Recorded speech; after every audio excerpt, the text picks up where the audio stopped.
Hi guys, today I'm reviewing LG Q70 and I'll show you how to edit notification panel shortcuts on this device.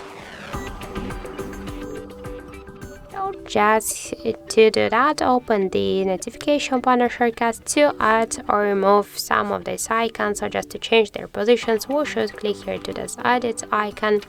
After that, you'll see here this app section with invisible icons.